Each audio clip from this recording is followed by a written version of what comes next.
గోవింద భాగవత ప్రియ గోవింద గోవింద హరి గోవింద గోకుల నందన గోవింద గోవింద హరి గోవింద గోకుల నందన గోవింద నిత్య నిర్మల గోవింద నీలమేఘ శ్యామ గోవింద పురాణ పురుష గోవింద.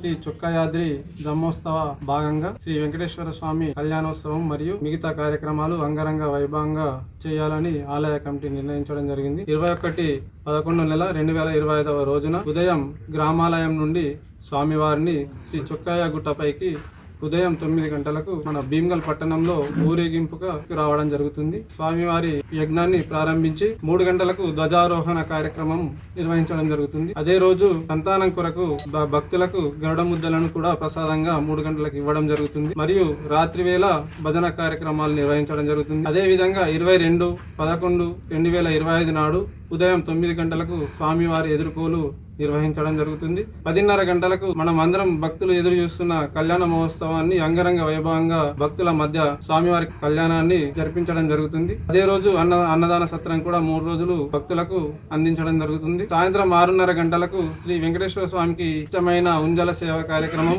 మరియు సహస్ర దీపోత్సవాన్ని కూడా ఆ రోజు నిర్వహించడం జరుగుతుంది. ఇట్టి కార్యక్రమాన్ని ఆలయ కమిటీ ఆధ్వర్యంలో నిర్వహించడం జరుగుతుంది. భక్తులు కూడా ఏం తీసుకురాకుండా ఇక్కడ వచ్చి మీరు దీపోత్సవంలో పాల్గొనవచ్చు. రాత్రి స్వామివారి యొక్క గీతాలాపన మరియు భజన కార్యక్రమాలు రాత్రి 8 గంటల నుంచి చేయడం జరుగుతుంది. మరియు 23 నాడు 10 గంటలకు కళ్యాణం గాని ఎవరైతే ఉన్నారో వాళ్ళకు కళ్యాణం జరుగుటకు గాను దేవుని యొక్క బాసింగాలను ఆ రోజు స్వామివారి బాసింగాలను భక్తులకు ప్రసాదంగా ఇవ్వడం జరుగుతుంది. అదే రోజు సత్యనారాయణ వ్రతాన్ని చేసుకుని సాయంత్రం స్వామివారిని గ్రామాలయానికి గుట్టపై నుంచి అంగరంగ వైభవంగా ఎదుర్కొని మన పట్టణం గుండా తీసుకొని చేరుకున్న తర్వాత మన యొక్క కార్యక్రమాలు బ్రహ్మోత్సవాలను ముగింపు పలకడం జరుగుతుంది. దాదాపు 400 సంవత్సరాల క్రితం టెంపుల్ ఇది.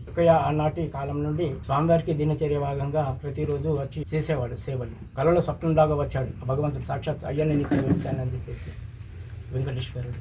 ఆనాటి కాలం నుండి దినదినంలా భగవంతునికి సేవ చేస్తుండే. చాలా పురాతనమైన టెంపుల్. పూర్వం కూడా ఇక్కడ కోనేరు ఉండే ఒకటి. అది దినచర్య భాగంగా అది అయ్యవారికి ఉంటున్నట్టు అయిపోయింది.